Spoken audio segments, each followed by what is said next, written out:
this helps people, God, grow closer to you. And I also pray, God, for Daniel, his dad, and the rest of the family, Lord. Just pray for comfort and peace during this time. We pray, God, God, there's a sense that you're there, and that you're present, and that you're very much, God, grieving and also hurting, God, with everyone, God, and that is very, very obvious, God, through this time, Lord. But thank you so much that you're always present, that you never abandon us, you never leave us or forsake us, Lord. And I pray, God, that even tonight, God, as the dittos speak, we can be reminded of that, Lord. We love you. Praise your name, Jesus. Amen. All right, guys. Come on, dittos. I can sit here if you guys want. Small crew. You can sit wherever you want to sit. All right, so we are going to continue in just like adding to your toolbox. Conscious discipline calls all these attributes that we teach tools. And so we're going to continue on with this book, Easy to Love, Difficult to Discipline. So these commandments that I give you today are to be upon your hearts. Impress them on your children. Talk about them when you sit at home, walk along the road, when you lie down, and when you get up. From Deuteronomy 6:6-7. And, this book definitely did not come from the Bible, but it does have biblical principles in some ways. And Rob's done a really good job of finding scriptures to connect to points. And even this scripture, it really makes me think about, what do I want my kids to think of me as a parent, in their future. This wrong and this wrong. They did some things right.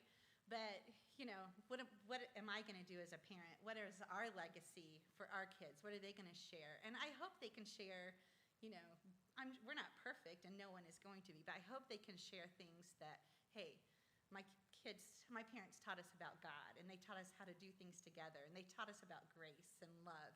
So that's kind of what our goal is.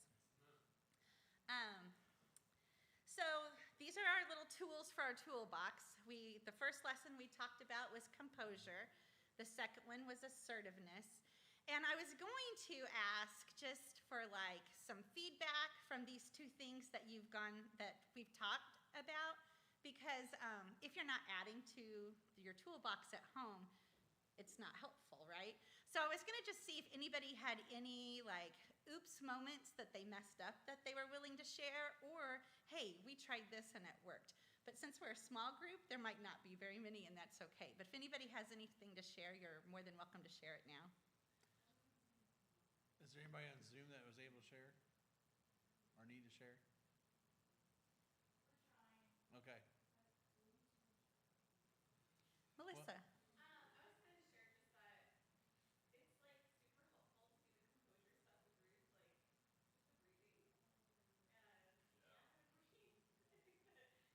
my own character that's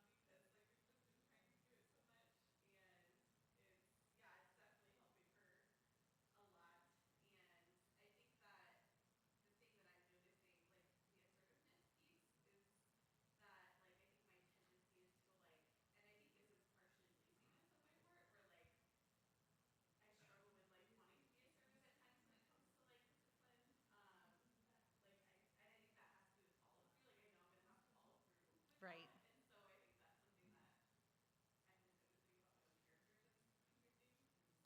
That's good. It's good to notice those things that you need to grow in and recognize them, because that's how we change, just like when we realize what sin is and we have to change it. So, any others? Is Zoom working?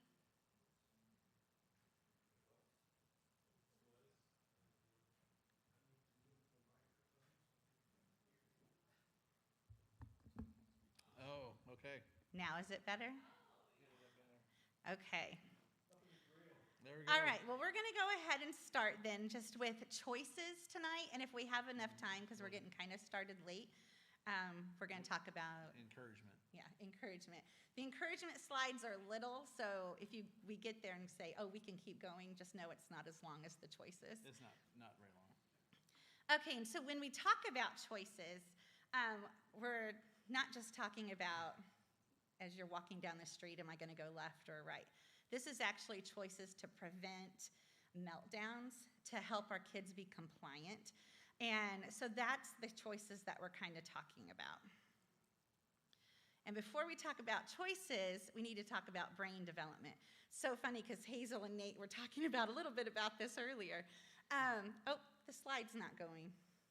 Sorry. It should be slide 3. Next one, I think. There we go. Okay, so the first brain has, the red up there. That's the brain stem. And I don't know how many people know about brain, how the brain works. But that's the very first part that is created in the womb. And that's where any child is from 0 to 15 months. They're in their brain stem. They're not able to make choices. So you will never give a choice to an infant or a young toddler. That's when you're using all your assertive commands because they cannot physically, mentally make a choice.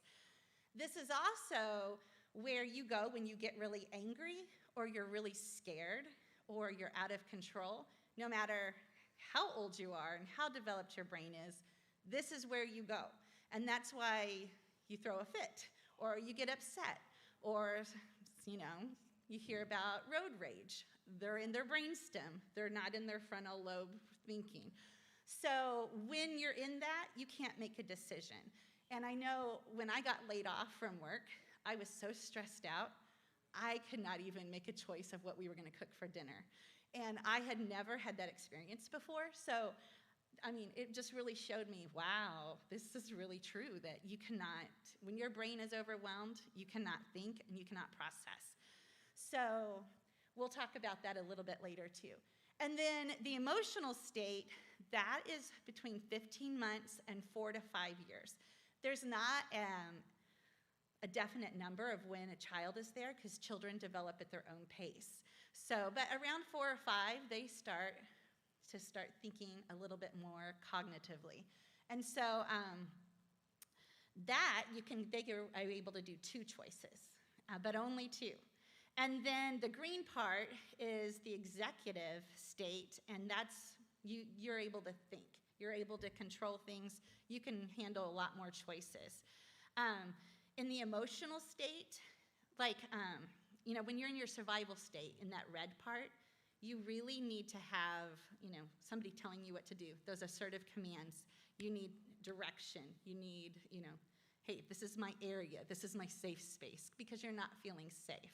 And that's why the breathing, we've taught breathing is so important because if you're not breathing, you're not safe, you can't even get to think, So then you move up into the emotional state, and that's where you're in your feels. And so if someone is in their emotional state, they may not be able to think clearly, but that's where they need touch. They need a connection, both physical and a mental connection. And, teens even need that because you tend to touch your little children more than your teens, and they still need that connection.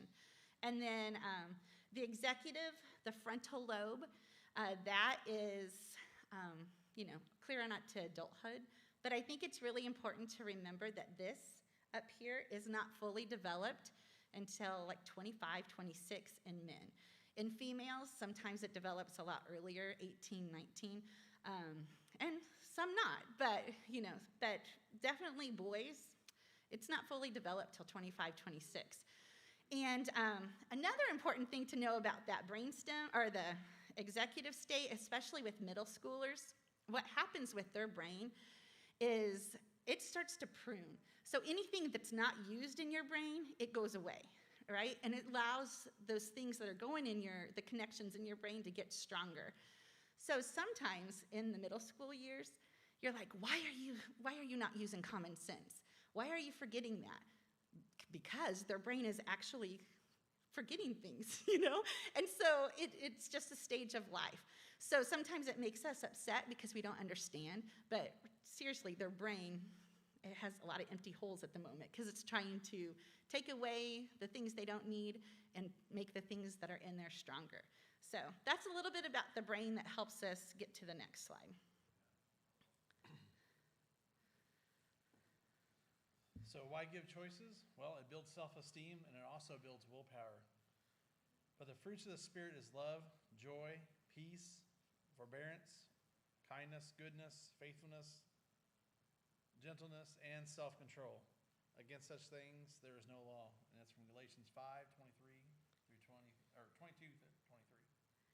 And Rob really connected this scripture with building self-esteem and building willpower, because isn't that what we want of our children? We want them to develop self-control. We want them to be confident. And giving choices is a little bit different concept than what we've been taught in the past about teach your kid to obey the first time. And although that's important to obey, and we want them to obey us, or not like my parents, because I said so, but choices are the only way that kids are going to learn how to make a choice and make a decision. And so giving them the power to make a choice early helps them learn how to problem solve.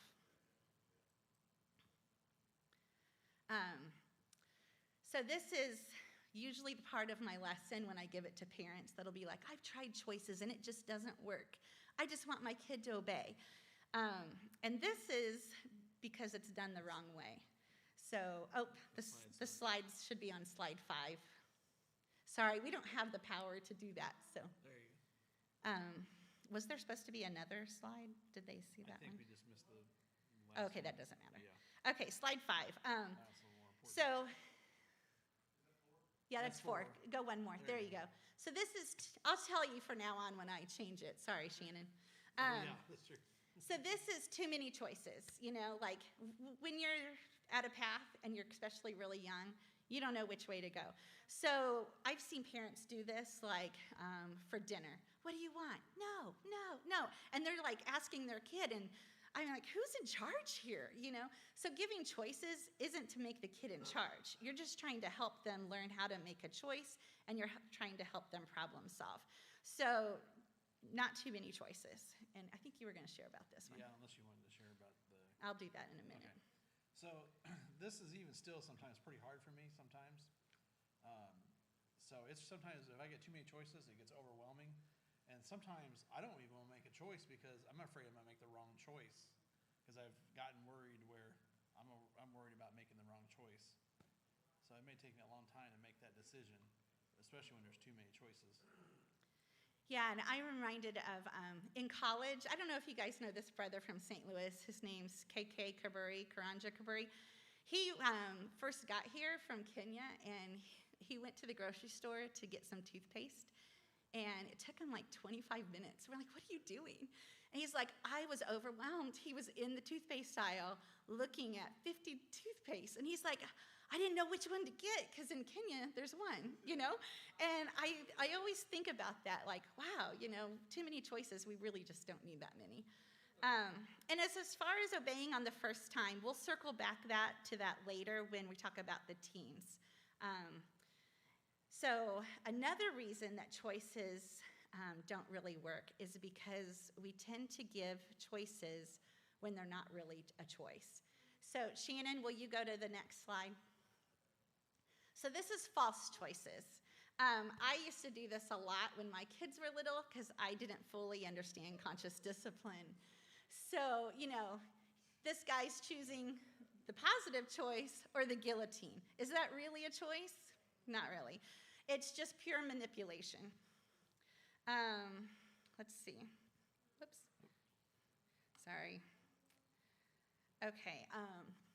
And then fear, this is parenting that's led by fear. You're controlling your children's fear instead of structuring it with love. And that's kind of that point. So Isaiah 29:13 says, The people come near to me with their mouths and honor me with their lips, but their hearts are far from me. And there's other verses that kind of are saying the same thing as well. So it's the heart. It's a heart thing there. Okay, and then Shannon, if you'll go to one more slide. So this is win-win discipline. That's what we're going to talk about, giving 2 positive choices for 18 months to 2 to 3 years old. They naturally, this is the way God made them, they start becoming independent from us. They want to express themselves. They want to be more assertive. They're trying to be an individual, and they're figuring that out. That's why a lot of times 2-year-olds and 3-year-olds are called the terrible 2s and the trying 3s, is because they're starting to separate from you. And that's what they're supposed to do. And then, let's see. So what you want to do is, instead of giving an assertive command, or if you give an assertive command, after that command, you can offer the child 2 acceptable choices. Doing this will help your child do the following things. And then, Shannon, go ahead and do the next slide. So you give them 2 positive choices to help your child. One, it helps them do the tasks that you deem important, that you're trying to get them to do. It helps them to comply with your wishes, helps them to learn to make making decisions, skills, and the value of a commitment. Can you hear me? Oh. Okay. Oh, sorry. Maybe I need to move over in front of the mic. There we go. That's better. So due to the task, it helps them do the tasks that you deem important, comply with your wishes, learn making decision-making skills, and value of a commitment. Also helps them feel empowered, therefore reducing power struggles. It also redirects their behavior and learn impulse control, and establish and maintain self-control. We saw a good example of this, and I did not ask if I could share this, so I'm sorry. But we were at Reese's. It was a good example. We were at Reese's baptism, and Melissa, Rob had walked by Ruth and Melissa, and Melissa wanted Ruth to greet Rob. But Ruth was a little hesitant. She didn't really want to give him a hug. So Melissa said to her, you can give him a hug, or you can give him a high five. And so she chose to give the high five, and then that built that connection. So that was really cool, because if that scenario didn't happen, what could have happened is Melissa would have said, give Mr. Rob a hug. And she would have said, wait a minute, no, I'm scared, I'm not going to. Of course, she's not using that, but that's what she's feeling. And then Melissa starts feeling embarrassed because, boy, Ruthie's not being loving, so I'm gonna make her be loving. And boy, you're gonna obey me because I said give a hug. Then she might get a spanking. And so what happens? Melissa feels bad because she didn't love Rob. Rob's feeling bad because he just got her spanked, And then Ruth's not feeling good because she got a hurt bottom. She's embarrassed, and she still had to hug Rob. So that's just ugly on all 3 parts, where, Melissa gave her the opportunity to be successful. And that's what we're doing here. We want to throw the ball so that our kids can hit it, We don't want to set them up for failure. So I thought that was really perfect, Melissa. The next slide is about giving age-appropriate choices. So you can structure choices, because too many decisions, again, is overwhelming for especially smaller children. It helps you stay in control of yourself and in charge, because you are the parent, and you must consider age, temperament, and in a specific situation. And then go ahead and go do the next slide. So we're moving up to children from 15 months to 4 to 5 years. I think we said that, but giving a choice between 2 predetermined events or objects. So these are just some examples. If your child is having troubles with clothing, just give them a choice. Do you want the ladybug shirt or the dinosaur shirt? If they're having troubles with food, you can have orange juice or you can have milk. What's best for you? Activities, if you're somewhere and you don't have a lot of things that they can't just do at their house, you can build with the blocks or you can draw with markers. What's your choice? Compliance, getting them to obey you, hey, it's time to clean up your room. You can pick up your clothes first or your toys first. What are you gonna pick up first? So asking them very clear like that helps them realize they're making a choice.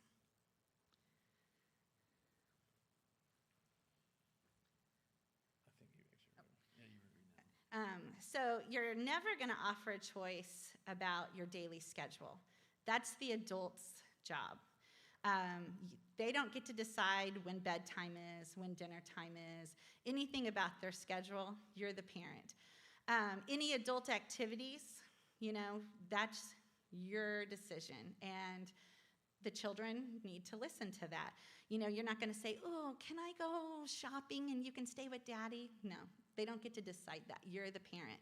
And even with a babysitter, like, do you want Hazel to babysit you or Lydia? Who do you want? No, it's your choice. You're the parent. Relationships, they don't get to make those choices. Do you want to spend Christmas with mommy's family or daddy's family? Which do you like best? That's not okay. So giving children choices is to foster their development, not to make up for your lack of maturity. And we see that a lot. Sometimes parents aren't able to make a decision, so they put that job on their children, and that's not fair to the child, and it's not fair to the adult. And it's not godly. So children five and up, usually school-age children, they can handle more options and commands. For instance, if you give your child the following steps, 4 steps: take out the trash, wash your hands, call your brother for dinner, set the table, then he is ready for some wider range of choices. If not, continue to provide more structure, limited choices until they're able to. And then I think this is important, and this is back at the slide I think Rob read, where you have to think about your circumstances. Every situation is different. This is for children 5 and up. My son, Nick, is 14. He is not able to handle more than 2 decisions. His brain just is wired a little differently, and he gets very overwhelmed. So I would never let him just have so many choices when he's stressed out. So you have to know your kid and set them up for success. So one thing, like if I was to tell Nick, like, hey, it's time to go mow the lawn. You got to make sure you get the front, the back, the sides, weed eat, take out the trash. He would melt down and throw a fit. And it's not because he's disobedient. It's just his brain cannot handle that. It overloads him. So if I say to him, hey, Nick, it's time to mow the lawn. Do you want to start in the front or the back?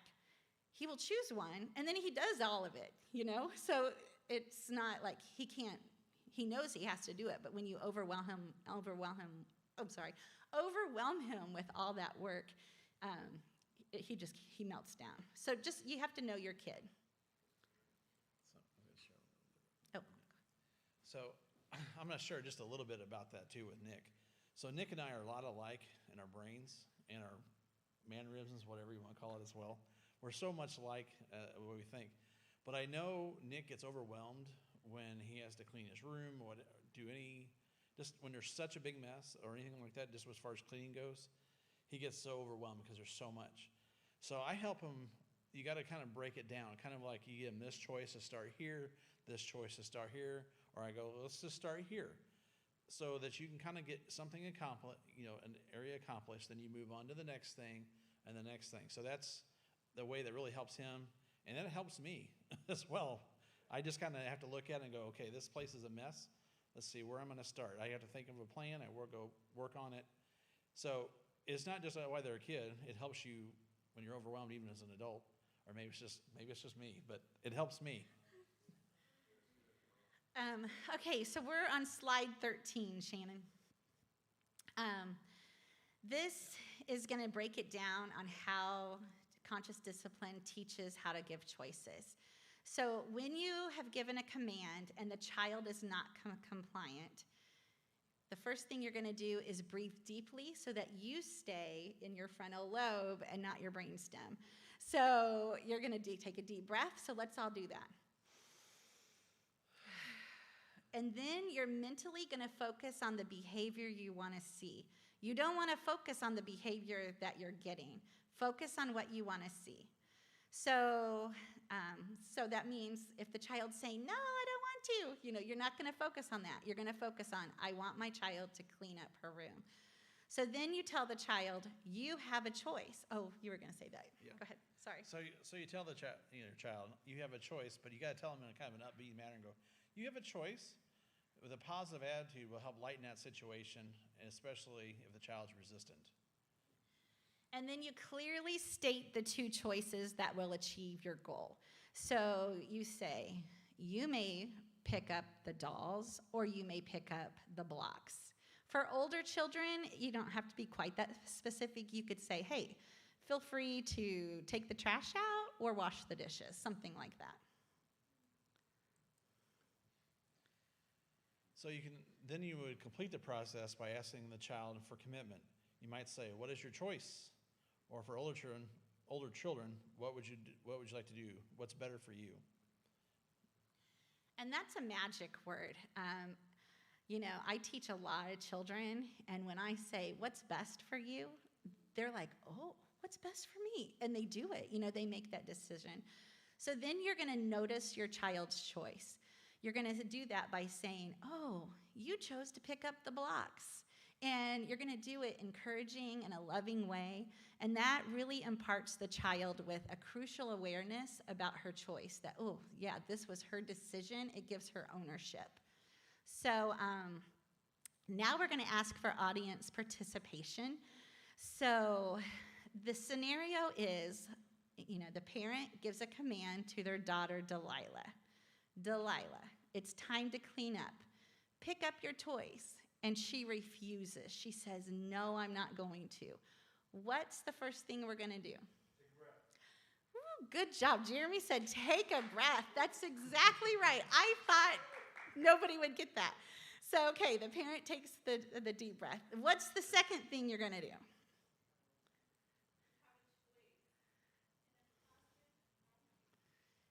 You have a choice and a positive attitude. What's right before that? You take a breath. You focus on the behavior you want. And then you're right, Melissa. Then you go, what did you say? Yes, you have a choice. What's next?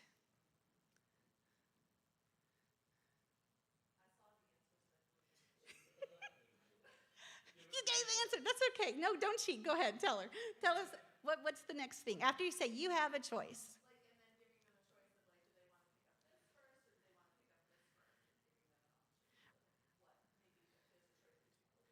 Right, so you label, you specify the two choices. Then what's next?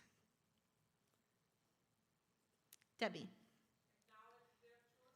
Acknowledge choice. What is best for you? So that's exactly right. So, and you can do that. Now, as teenagers, we'll talk about teens later because you're probably not going to go through all those steps. But this works really good with, preschoolers, middle schoolers. I mean, really, middle schoolers, it works pretty good too. Because remember, sometimes they get into their brainstem. So that's just a slide that exactly tells us exactly what we did. Okay, we are now going to slide 16, Shannon.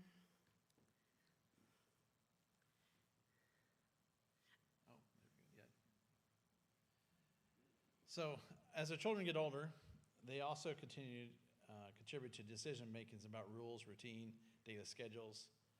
However, it is also vital to realize that you're the adult. You make the final decision. It's crucial to give our children opportunities to make choices, test their judgment, and yes, even occasionally they can fail. That's what teens and decision making is all about. This is why we want to give our children opportunities to make choices in the early years and not just blindly obey. We want them to become problem solvers and have good judgment. Yeah, and just like he was saying, this is where the blindly obeying comes in, or not blindly obeying comes into effect. If we teach them to obey us no matter what and don't teach the other kind of things, guess what's going to happen? They're going to obey their friends, and they're going to obey other adults who may not have their best interest in mind because they've been taught to be obedient to any authority figure. So we want to make sure that they have really good decision-making skills and giving them the opportunity to make this choice. It's all about training our children, and it's all about getting advice as adults. We cannot become too prideful where we don't seek help. And the perfect example came up tonight with our teens. And it was so good for me because it taught me, one, that we do need to teach our teens a few things because, they've gotten a little too mature, But no, it's good. They're not really too mature. It's hard when you're a parent like me who likes to have a little bit of control, and it's hard to separate that, Like I worry so much sometimes, and it teaches me that I need to trust in God. So what happened is Robbie texted me and said, "Hey, we're going to hang out while you guys are at the parenting meeting, which is great, But then as he was talking, he was telling me there's 6 kids. We're going to go hang out at the Smith's house. Well, I knew that Catherine was going to be here and Daniel was out of town. And so I'm like, is there going to be an adult there? He's like, yeah. I'm like, who? He's like, well, Catherine. And I go, well, have you talked to Catherine? Well, no, but Reese, she'll be there. And so I'm like, well, and so I kind of told him that, hey, we need to make sure this is okay with Catherine. And so I told him, I'm going to text her and see. And so I texted her, and she knew nothing about it. So, so we've all learned a little bit about this. And so I did not feel comfortable with them going to a house with no adult, just not in the vicinity. And I thought, gosh, am I being too controlling? Am I not letting him be free? I mean, he's 16. In a few years, he'll be out of the house doing whatever he wants. So it's time that I do lighten up a little, right? Give him those opportunities. But it's hard for moms. And so I called Cheryl and said, hey, this came up, and am I being too controlling here? And she said, oh, there's not going to be an adult? And I go, no, because she just assumed Catherine would be there and it was okay. So it taught that, the parents, we all probably need to talk so we're all on the same page. And the kids need to all talk so they're on the same page and like, oh, well, we're not homeowners and we're really not out of the house yet. We need to follow through with our parents, right? So it was a really good thing that happened. And, Jeremy was so great because he was like, I don't want to squelch. It's awesome that they want to get together all on their own. It's not a forced event. It's so cool to see them be so fired up to be with each other. And we want to encourage that. So we do need to let some things go. But we also need to not, they're not ready. They're not, I was like, are they prepared? What if this happens? What if this happens? Just all these scenarios. So it was a really good thing that happened tonight. And I also thought, hey, my son has seen me seek advice, and I'm almost 50, and have been a disciple a very long time. So it's good that our kids are seeing us get advice, so it'll help them seek advice as well. Jim. Oh, it was awesome. Everybody Cheryl and I and Jeremy all ended up talking on the phone, and they decided they would zoom in to the lesson tonight so that the kids could all go to Cheryl's house, at Cheryl and Jeremy's house, and there would be some adult supervision, but some freedom for the kids. But then it ended up we didn't need children's ministry, so some of the campus interns went and hung out with them, and so Jeremy and Cheryl could come here. So yeah, it was a good compromise, and that's what we want to do. We want to teach our children how to compromise and give them some authority, give them the ability to make some changes. Okay, so what does this look like? I got off tangent. That really wasn't a part of this lesson, but it was good. Let's say the teens want to go out with friends on a school night. So, you focus on what you want to occur. So that was all instant. We didn't have time to plan all this. But so we would sit at home with Robbie if he came to us and said, hey, I want to go out with some buddies. Okay, so it's a school, let's talk about it, and let's figure out a reasonable time. So we would let him make that decision. We would make that decision. We'd come up, make a plan together. Is it a school night? Who's going? Is it going to be chaperoned? What's the event? That kind of stuff. Really having an open line of communication with your children. And then once you decide, stating that limit in very specific terms. Okay, we've decided, all of us together, you're going to be home no later than 11 p.m. When the teen challenges that limit, you're going to stay calm. You're going to repeat the choice, like, hey, you decided 11 was good, and that's good with us. You can go to the party and be back by 11, or you can just not go. What's best for you tonight? Now, that's a little opposite of the choices that we talked about with the guillotine, but this was a decision that he had a part in. So this was something already predetermined. And then when he comes home at 11, you're going to praise him. You're going to thank him for being responsible and talk about how, hey, you have a lot of integrity. So you're going to build that character. Now, if they come home late. So if they do come home late, you've got to set the consequence or deliver the predetermined consequence. You got to resist the temptation to give a lecture or lose your composure. Take those breaths. If they begin to mouth off, don't slap them across the face. Anyway, they start mouthing off about the consequence. You need to offer their empathy instead. So when you become angry because your teenagers made a poor choice and become late, it shifts that attention away from their action and makes you focus. It focuses on the mean, angry, unfair parent.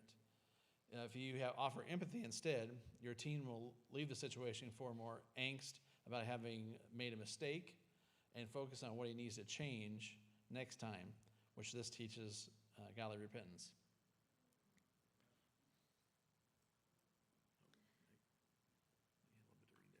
I don't think so. No. Okay, so we're going to kind of act out these scenarios in a minute. And then I'm going to ask you guys for your input. But so the teen came home 30 minutes late, and Rob's going to deliver a lecture to the teen. This is hard for Rob. What was our agreed upon time? You want me to trust you? But how can I trust you if you're not going to do what you're going to say you're going to do? You want to be treated like an adult, but you act like a child. Your brother tried this, the same mess when he was your age, and don't even think about giving me excuses. One more word about losing your car privileges, and you'll be grounded for the next month. You've got to be more responsible.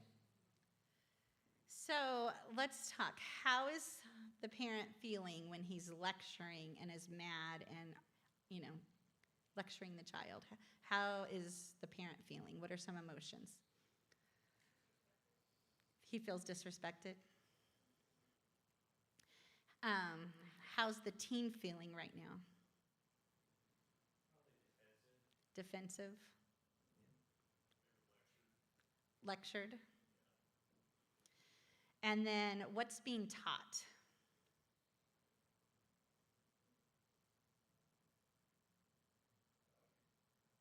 What is it? Teaching him how to be rebellious. Shame.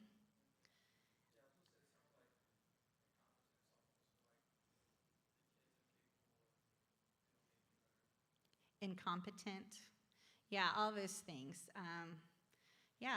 He doesn't feel trusted at all, and there's no grace, there's nothing really productive being taught here. So then, now the teen comes home, and Rob's going to deliver consequences and empathy. Our agreement was 11 p.m., and you came home at 11:30 without calling. I worry that you're not safe when you disregard our agreed-upon curfew. Next time, you will not be able to drive your car. You can either choose between being dropped off, picked up at the party, or not going at all. Then I will know you're safe and you will get home at the correct time. The child challenges the attitude. This is unfair. I was just 30 minutes late. What do you mean safe? You're always safe, safe, safe, safe. I'm not a child. You just act this way because you offer there some empathy saying, it's like, it's hard to lose your privileges, but you can handle this. So doing it that way, let's talk about how is the parent feeling in this scenario?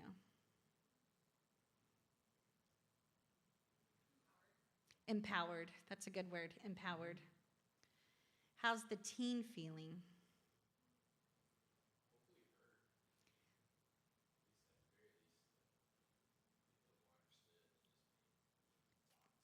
Feel understood. Like, hey, he didn't yell at me. He just told me how he's feeling. He gets it. I'm just repeating you for the people in Zoom. Kyle.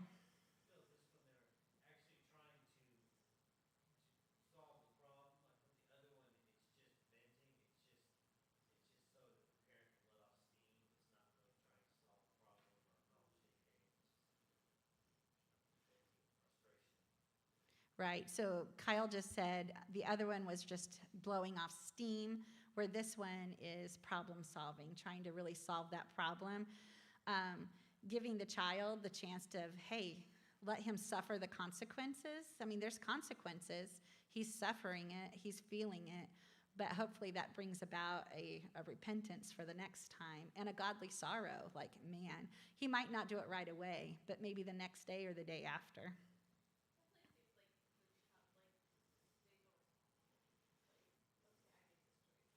Right. And that's what a lot of it is. Because when you're mad, you tend to blow, you're like, hey, you made me do this, where this is teaching the child about our own responsibility.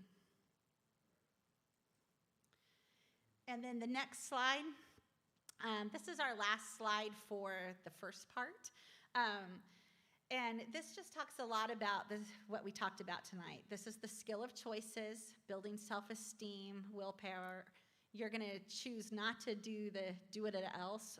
You're going to give them a choice. You're empowering your children instead of manipulating them.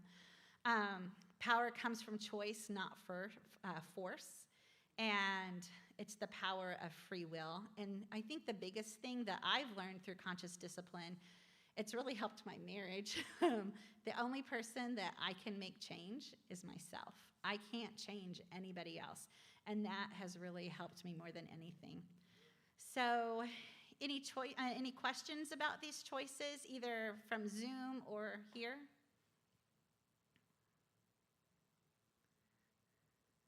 Melissa.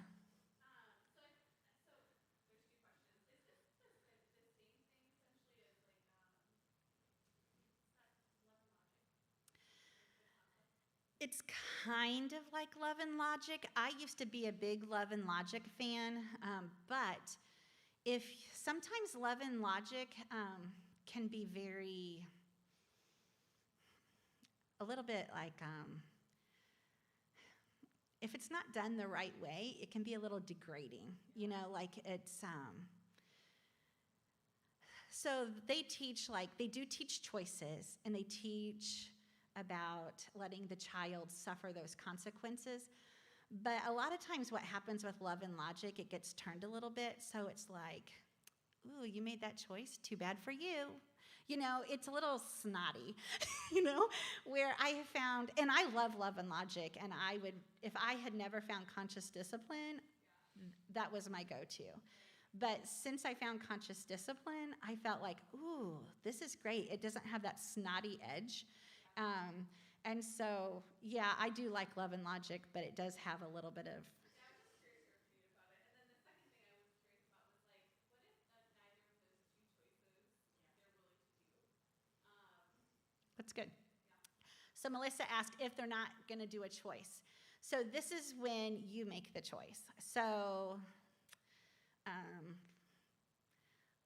let's see. Yeah, it depends on the situation. But if it's cleanup, what I would do, and what I do all the time in my classroom is, hey, it's time to clean up. The block area is a mess. You can choose to pick up the rectangle blocks first or the circle blocks. What's best for you? None of them. Okay, well, I'm giving you a choice. You have a choice. You can choose this or this. If you don't make a choice, I'm going to choose for you.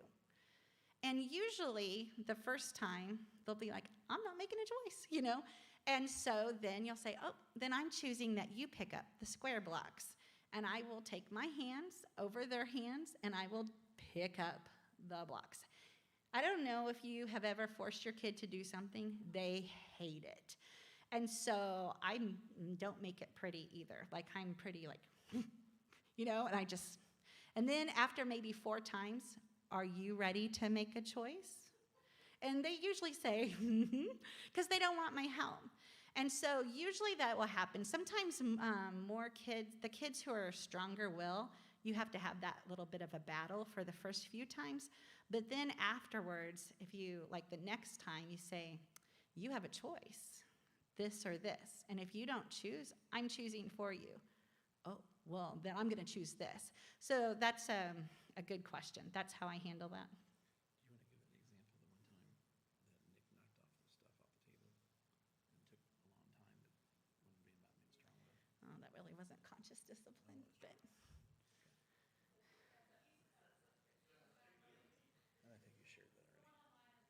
Okay. Simi to the top. This is not a question about the skill of choices, though I really love this.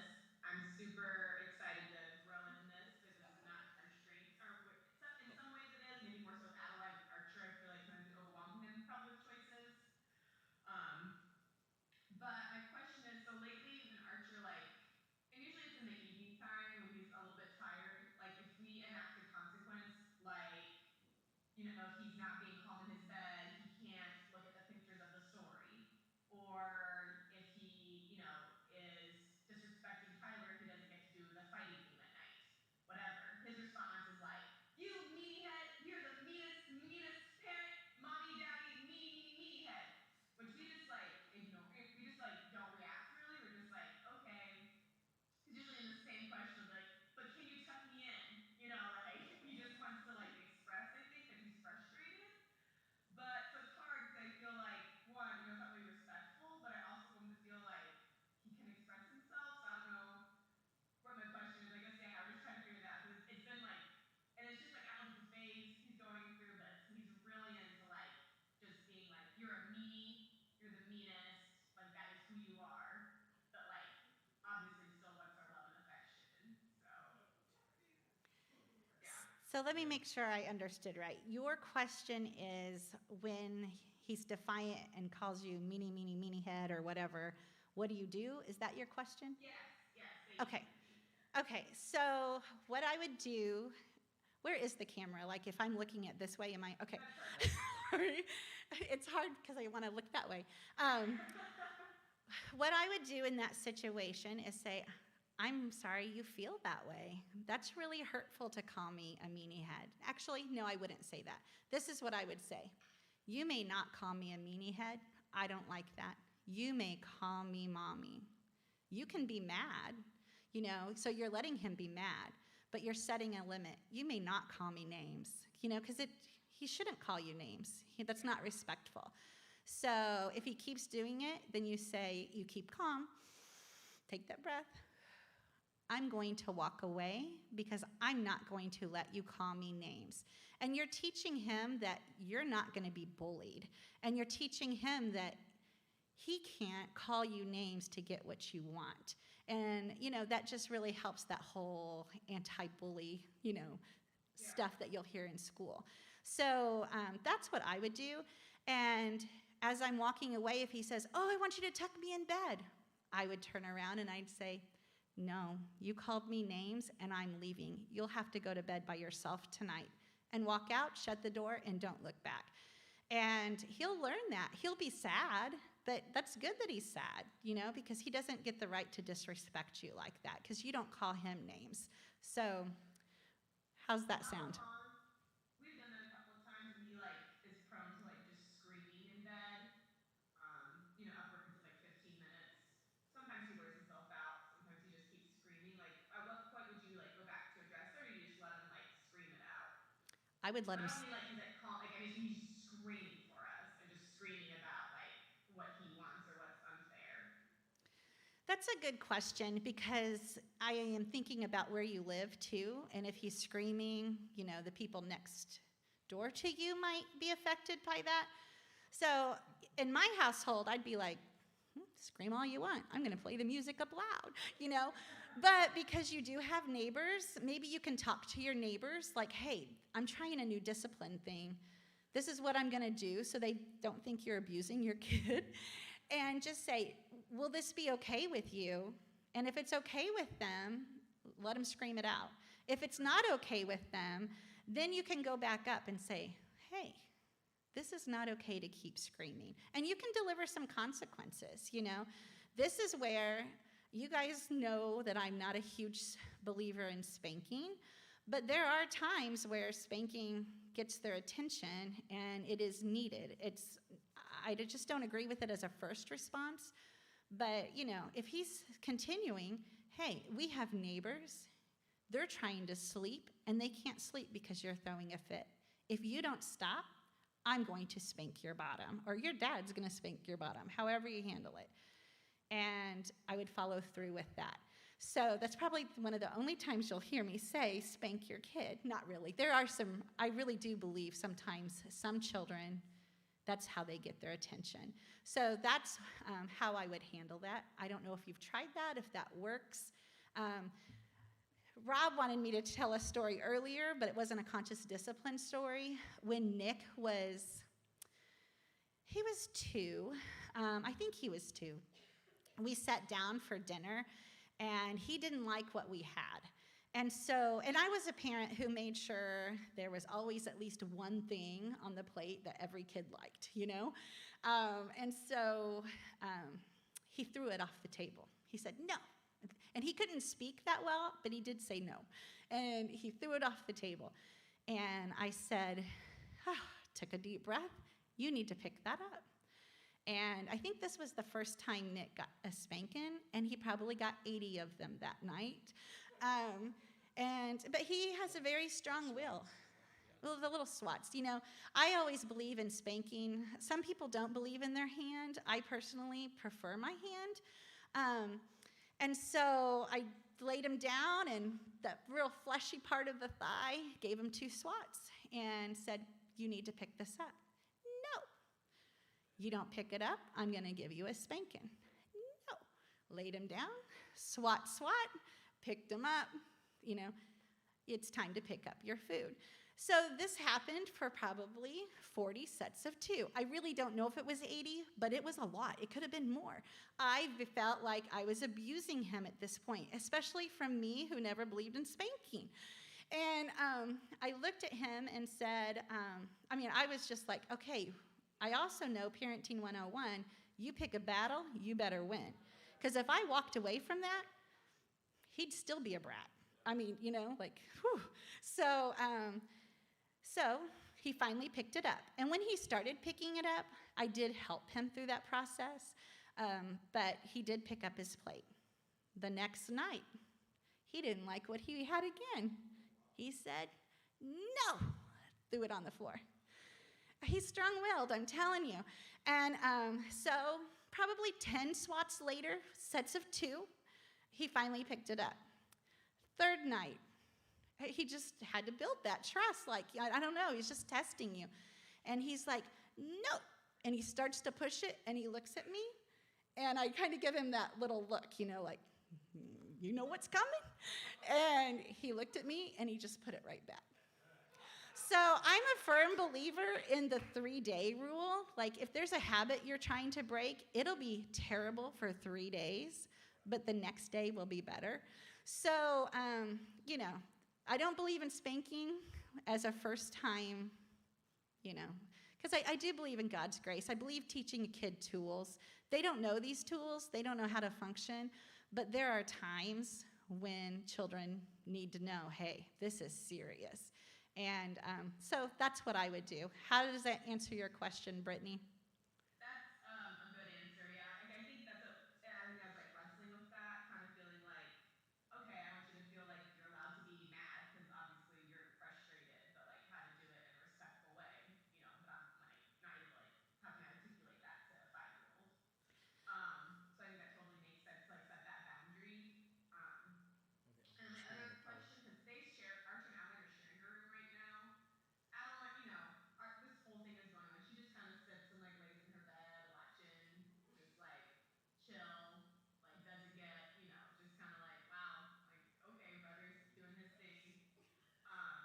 Usually, like once he's settled down, she's always like, oh, brother's happy now, and I try to like praise her during, not like in the competition, more like, Adeline, like thank you for being calm, like we love you, because I just don't want her to feel like, I don't know, just like to see this intensity and she's just kind of like getting ignored, if that makes sense. I don't know if that question makes sense. I'm just not sure if there's something else better we could do with Adeline during these like intense power struggles she's witnessing between like Archer and I, or like what's best. Okay, before I answer that question, you also need to teach Archer how to handle like proper ways to handle his anger when he's not mad. So like after you've dealt with that night, the next day, you can say, hey, this happened. When you're mad, this is what you can do, and teach him what he can do so that you're building his repertoire, So he knows what he can't do, but now you need to fill it with something he can do. So that's something that you can do so that he does have emotions, and, we do get mad, and that's okay. We just can't call each other names and hit each other. So let's teach them what to do when they're mad. As far as, Adeline watching him, it's okay.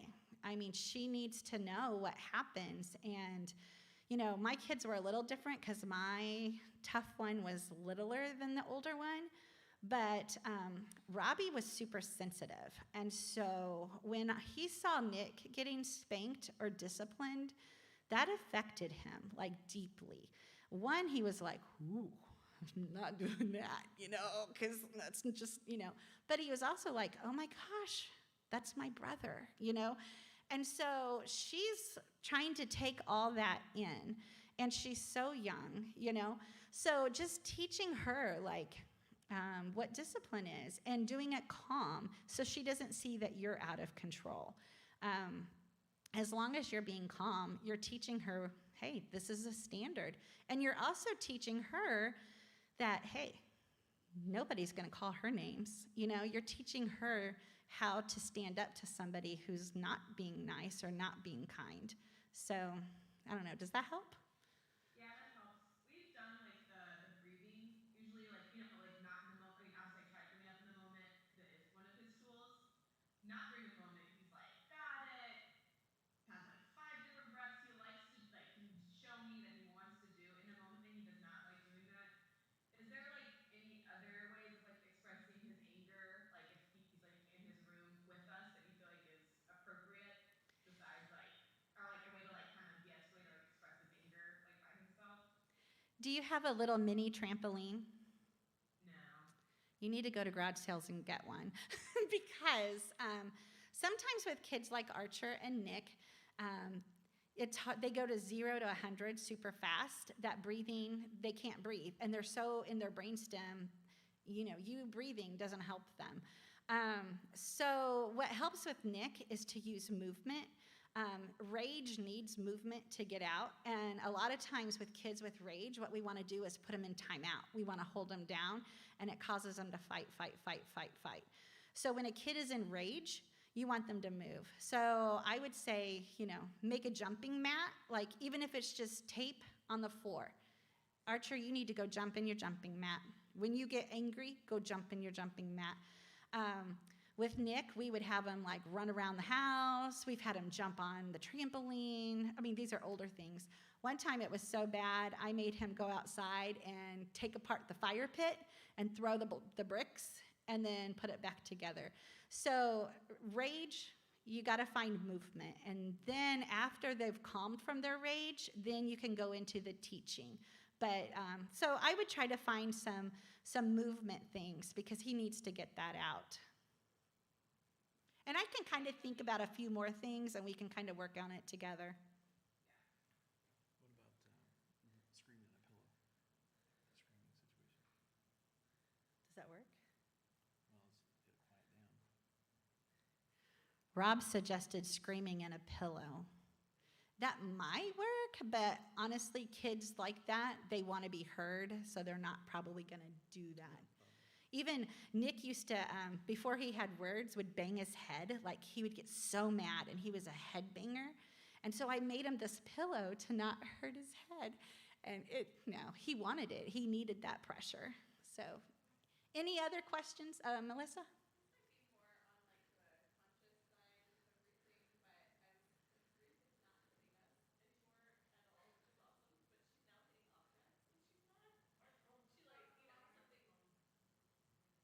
You what? Oh.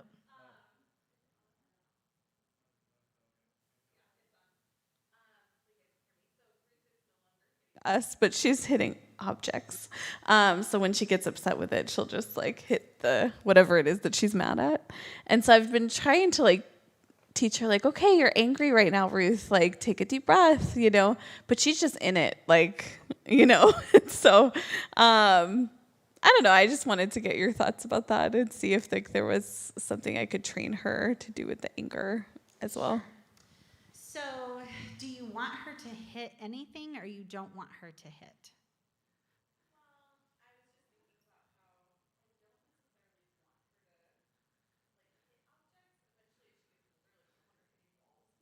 Yeah.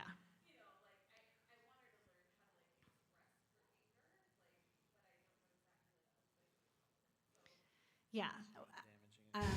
Toddlers need to hit. Yeah. I mean, that's just part of their development. I hate to tell you that. But maybe making her something that she can, like something that it's directed at. Like, hey, yeah, I don't know. I say that, but it doesn't work. Because I got Nick this punching bag. Like, I was like, oh, this is going to be great. And no, I don't even know. Like, it didn't work for him. So, he has learned that, wow, when he hits things, they break. Yeah. We have doors, sadly, poor Nick. We have doors in our house that have punch holes on them because he's punched. And I refuse to fix them because I'm making him pay for them. And it has also been really good because when somebody goes, ooh, what happened to this door? And I just go, Nick, do you want to tell him? And sometimes he'll tell him and sometimes he doesn't. And he has finally oh my gosh, I'm embarrassed that I did this. So this might be the summer that I fix the doors because I feel like he's learned that. So yeah, I guess really working on that anger with toddlers of, okay, if you hit your toy, you're going to break. They do need to move. They do need to exercise. They need to get that out. So maybe some stress balls, maybe some, pillows. I did get some softballs that she can throw Yeah. if she wants to. That's good. I think honestly she was hitting herself after she stopped hitting us, and I knew she would stop doing that because it hurt. Yeah. And she has, but no, and it's kind of hurting now to hit things, but it doesn't always hurt. So it's helpful just to, I think, just think about ways that I can show her that, hey, because we have one of those balls in every room now. So I think as parents too, sometimes we don't show them that we get mad, and we really do need to show them that we're mad. Now, we don't need to throw a fit, but to say, this makes me really mad. I just want to hit something. Okay, I can't hit something. I mean, talk it out. I'm going to breathe. I think they need to hear us. That's good. Work through our anger so that we teach them by example what we're doing. That's good, Mindy. I think parents who never fight in front of their children, there is that theory, but they never learn how to solve conflict in a good way, So they don't get to see the repentance, they don't get to see the change, they don't get to see the grace.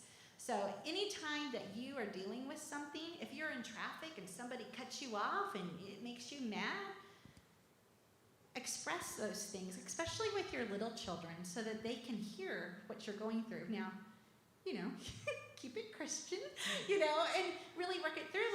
Gosh, that guy did me wrong, That makes me mad. It makes me want to do this, but I'm not going to. I'm going to pray. I'm going to pray through my anger. God, I'm so mad right now. Help me be calm. Teach them to go to God when they're mad. Not to food, not to the corner, not to, So I think just that's really good. Showing our, emotions and teaching them those things. Yeah, it's really good. Thank you, Mindy. Any others? I think we're just going to do the skill of encouragement next time. We've done a lot tonight. So if you guys want to do it, we'll do it next time. But I feel like if nobody else has any questions, we appreciate you guys listening to us. We are definitely not perfect parents. And we will never be. And it's okay, because it's a learning in progress. So our biggest advice is get lots of advice. Thanks, Mindy. Thanks, Rob.